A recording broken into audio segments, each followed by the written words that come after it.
Hi, this is Dean Wedekind with Maxi-Lift. Today I'm here with Fisher, Vice President of Sales for North America and Europe. There's a lot of other features of bucket elevators that are really important. So what about the speed of the buckets? What difference does that make depending on the product that you're handling?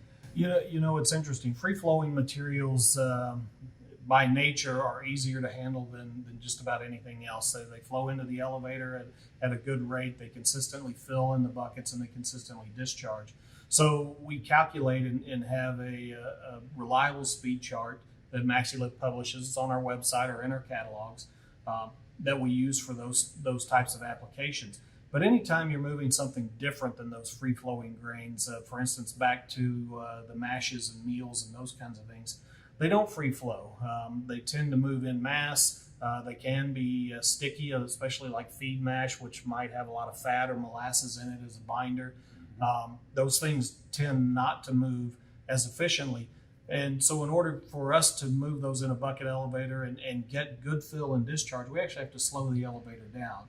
Generally, it's a reduction of somewhere between 15 and 25% of the recommended speed for the free-flowing material.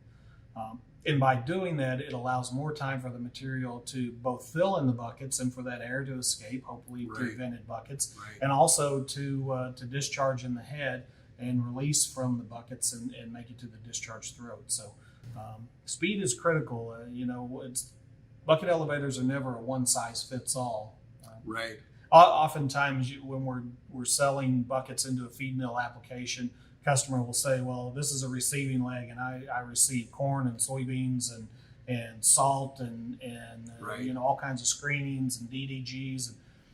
So the question becomes, okay, well, how important is it for you to be efficient moving those more difficult to handle commodities versus how often you're running the elevator to handle the corn and soybeans? And we try to accommodate based on their response there and let them know that one way or the other, they're not going to be as efficient. So, and that's always a challenge, unless they've got a variable frequency drive on the elevator, which allows them to adjust speed and accommodate the different applications. Right, that gets into a whole other area, considering the drive system of the bucket elevator, but definitely a variable speed drive is very helpful, especially in an application like a feed mill where they are receiving a lot of different products, different weights and densities, and so they can adjust how fast it's running. Most of our customers probably don't have variable speed drives. Something that could be useful in most situations, though, is a soft start to get a bucket elevator going in the beginning, especially our customers who are living in the northern climates, where you might want to start off that bucket elevator slowly in the winter, get it warmed up, get the belt warmed up, where you have less chance of the belt burning through because it's so cold and it's been sitting there overnight.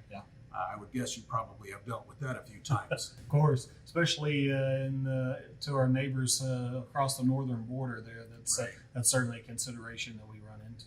We'd like to invite you to contact us. Let us know what are some of the issues that you've had, that you've seen out there, problems that you'd like to have addressed, or questions you'd like us to bring up and talk to you about. Get in touch with us. Go to our website, maxilift.com, and call us or send us an email. But for today, I'm Dean Wedekind with Maxi-Lift, once again here with Fisher, Vice President of North American and European Sales. We've been glad to be here with you today. We look forward to hearing from you in the future. Thank you.